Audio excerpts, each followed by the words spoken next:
ఎంత దరిద్రంగా ఉన్నదంటే ఇక్కడ నా డ్రైవింగ్ లైసెన్స్ ఎవరికో ఇచ్చారు. వాడు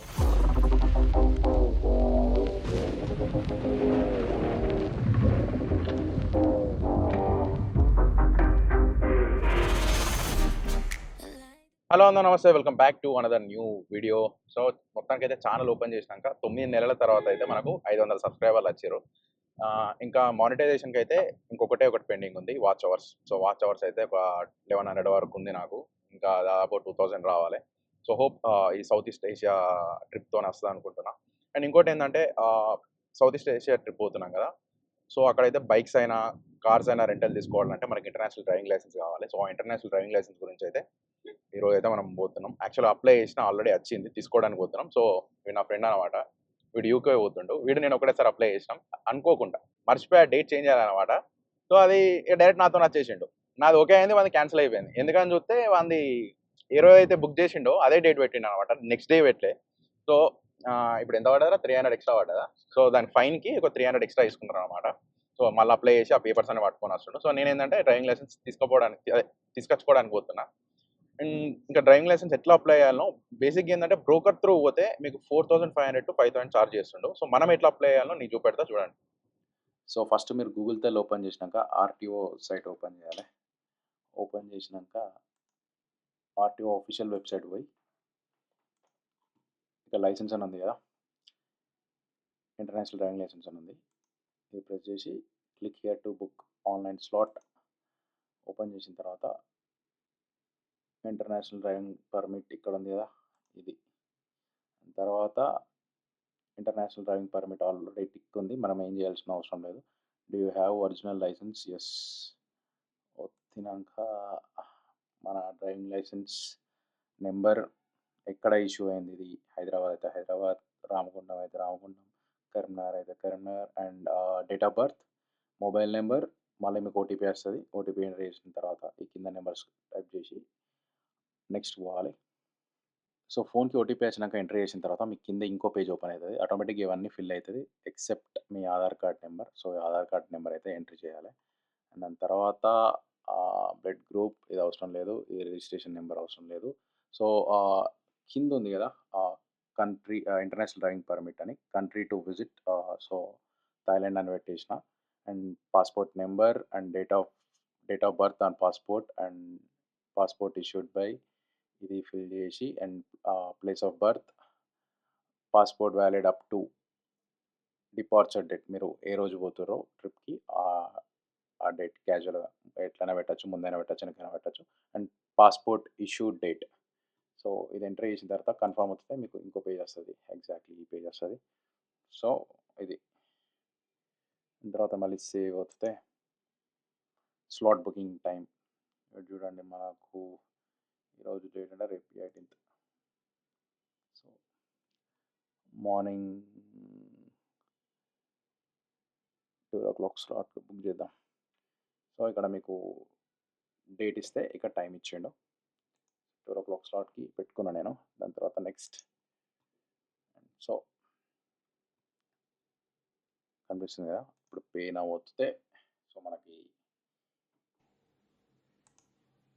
స్కాన్తో కూడా చేయొచ్చు. సో స్కాన్ చేస్తే అయిపోతుంది. సో మీరు పేమెంట్ చేసినాకనైతే మీకు ఈ ఆప్షన్ వస్తుంది అనమాట. సో మళ్ళీ మీరు ఫామ్ ప్రింట్ వస్తే ఆ ప్రింట్ వస్తుంది, ఆ ప్రింట్ మీకు చూపెడతా. మీరు ఆన్లైన్లో అప్లై చేసినాక ప్రింట్ వచ్చినాక ఈ 2 పేపర్లు వస్తాయి మనకు. ఒకటి ఇది, ఇక్కడ 300 అని ఉంది చూసిరా, ఇక్కడైతే 1500. అప్లై చేస్తే 1500 అవుతుంది. కాకపోతే మనోడు ఏంటంటే లేట్ చేసిండు కాబట్టి 1 డే ఇక్కడ 300 ఎక్స్ట్రా అనమాట. మొత్తం మనకి అయితే 1800 పడ్డది. అండ్ ఈ 2 పేపర్లు వస్తాయి మీకు ఆన్లైన్లో ప్రింట్ అయితే. అండ్ ఇది మన డీటెయిల్స్తోని. సో ఇది పట్టుకొని మనం దీంతో మన ఒరిజినల్ ఆధార్ అండ్ ఈ జిరాక్స్, ఒరిజినల్ ఆధార్ కార్డు కూడా పట్టుకొచ్చుకోవాలి. అండ్ ఇది వచ్చేసి పాస్పోర్ట్ అండ్ ఇంకోటి వీసా. సో మనోడు యూకే పోతుండు కాబట్టి వీసా తెచ్చుకున్నాడు. సో మనం పోయే కంట్రీస్ ఏంటంటే వీసా ఆన్ అరైవల్ కాబట్టి అవసరం లేదు, వీసా ఆన్ అరైవల్ అని చెప్పచ్చు. అండ్ సో ఫ్లైట్ టికెట్స్ కూడా కావాలి. సో ఇవన్నీ దగ్గర పెట్టుకొని మనకు యాక్చువల్గా ఆర్టీఓ ఆఫీస్ పక్కకే లాయర్ ఉంటాడు, ఎక్కడైనా హైదరాబాద్లో అయినా. సో మా దగ్గర కూడా ఉన్నాడు. సో ఇది ఏంటంటే అటెస్టేషన్ చేయించుకోవాలి ఇవన్నిటికీ. సో వీళ్ళు స్టాంప్ వేస్తారనమాట అన్నిటి మీద. ఇంకోటి సెల్ఫ్ డిక్లరేషన్ ఫామ్, అది మీకు చూపెడతారు, స్క్రీన్ మీద ఉంది చూడండి. సో ఇది లాయర్ రాసిస్తారనమాట. సో ఇవన్నిటిని అటాచ్ చేసి మీరు ఆర్టీఓ ఆఫీస్లో ఇస్తే ఏంది ఆ ఫోటో దిగి ఈ ఫైల్స్ అన్ని వాళ్ళకి ఇచ్చేస్తే మనకి ఈవినింగ్ వరకు అంటే వన్ డే ఫస్ట్ మన ఇండియన్ డ్రైవింగ్ లైసెన్స్ వీళ్ళని పక్క పెట్టి ఫస్ట్ ఇంటర్నేషనల్ డ్రైవింగ్ లైసెన్స్ ఇస్తాడనమాట. సో వన్ డేలో అయిపోతుంది. మార్నింగ్ పోతే మీకు ఈవినింగ్ కార్డ్ వచ్చేస్తుంది. సో జిరాక్స్తో పాటు ఒరిజినల్స్ కూడా తెచ్చుకోండి, అది మర్చిపోకండి. నేను చెప్పడం మర్చిపోయినా, passport size photos 2 and passport original and xerox, Aadhaar card original and xerox, driving licence original and xerox, and ఐదోది tickets, flight tickets and visa. So visa and arrival అయితే అవసరం లేదు. వీసా ఉన్న కంట్రీస్ అయితే వీసా కూడా తెచ్చుకోండి.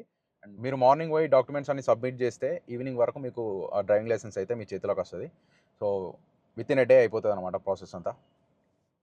మా ఆర్టీఓ ఆఫీస్కి అయితే వచ్చేసినాం. ఆర్టీఓ ఆఫీస్ లెక్క ఉండదు. సో డ్రైవింగ్ లైసెన్స్ అయితే తీసుకున్నా, పెద్దపల్లి ఆర్టీఓ ఆఫీసు. ఎంత దరిద్రంగా ఉన్నదంటే ఇక్కడ నా డ్రైవింగ్ లైసెన్స్ ఎవరికో ఇచ్చారు. వాడెవడో వచ్చి రిజిస్టర్లో సైన్ చేసి వాని నెంబర్ చైనీస్ లాంగ్వేజ్లో రాసిండు అర్థం కాకుండా. సో వానికి జస్ట్ బేసిక్గా మనం తీసుకునేటప్పుడు మన ఒరిజినల్స్ తీసుకున్నప్పుడు ఆధార్ కార్డో లేకపోతే డ్రైవింగ్ లైసెన్సో ప్రూఫ్గా అడిగి లేదా డ్రైవింగ్ లైసెన్స్ మీద ఉన్న ఈ ఇంటర్నేషనల్ డ్రైవింగ్ లైసెన్స్ మీద ఉన్న నా మొక్కను చూసి అని ఇవ్వాలి కదా. వాళ్ళు ఎట్లా ఇచ్చారో అర్థమవుతలేదు. ఎవరో వాళ్ళ వనుకో ఇచ్చేసారు. సో మళ్ళీ ఇప్పుడు పోయి నా డ్రైవింగ్ లైసెన్స్ ఏదని అడిగి ఇక పంచాయతీ అయ్యేటట్టున్నదని అనుకొని ఎంబడే వాళ్ళు ప్రింట్అవుట్ చేసి అయితే ఇచ్చారనమాట.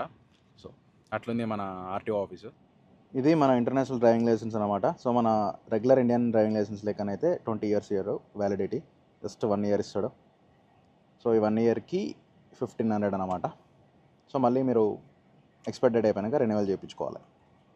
సో ఐడిపి ఇది ఎన్ని కంట్రీస్లో వ్యాలిడ్ అంటే 150 కంట్రీస్లో వ్యాలిడ్. మొత్తం 195 కంట్రీస్ ఉంటే 150 కంట్రీస్లో వ్యాలిడ్ అనమాట. యాక్చువల్గా నా ఫస్ట్ ప్రింట్లో మంచిగా వచ్చినట్టున్నది. ఇది నా సెకండ్ ప్రింట్ కదా, ఇది ఇమీడియట్గా ఇప్పుడే తీసిచ్చారు. సో మరి దాంట్లో ఫాల్ట్ అనుకుంటా, అంటే ఈ ప్రింటింగ్ ఇప్పుడు తీసిన ప్రింటింగ్లో ఫాల్ట్ అనుకుంటాను అది. సో మేబీ ఫస్ట్ ప్రింట్ ఏదైతే నాకు వేరేటానికి ఇచ్చిండో, నా డ్రైవింగ్ లైసెన్స్ వేరేటానికి ఇచ్చారో దాంట్లో బాగానే ఉంది అనుకుంటా. సో దీంట్లో అయితే ఈ పర్మిట్ కాడ ఎగరగొట్టిండు ఎంఐటి స్పెల్లింగ్. సో ఐడిపి గురించి అయితే ఫుల్ ఇన్ఫర్మేషన్ ఇచ్చినా అనుకుంటున్నా, మీకు అర్థమై ఉంటుంది. అర్థం కాకపోతే కింద కామెంట్ చేయండి. సో ఇంకోటి ఏంటంటే అటెస్టేషన్కి అయితే ఇప్పుడు డ్రైవింగ్ లైసెన్స్కి ఐడిపికి 1500, అటెస్టేషన్ చేయించినందుకు అయితే లాయర్కి ఒక 500 కొట్టాం అనమాట. మొత్తం 2000 అయింది. అదే మీరు బ్రోకర్ త్రూ పోతే వాడు 4500 to 5000 ఛార్జ్ చేస్తాడు. మీకు టైం లేకపోతే ఆ పని చేయండి. ఇక నాకు టైం లేదు రేపో మాపో పోతున్నా అంటే ఆ టైం చేయండి. సో నాకు టైం అసలు యాక్చువల్గా 1 day time is good enough ఇది అప్లై చేసి కార్డ్ తీసుకోవడానికి. బట్ అది కూడా ఎందుకు సుత్తి అనుకుంటే పైసలు బాగుంటే ఇక మీరు బ్రోకర్ గాళ్ళకు ఇచ్చేసుకోండి పని. ఇంకా నా సౌత్ ఈస్ట్ ఏషియా ట్రిప్కి అయితే 17 days టైం ఉంది.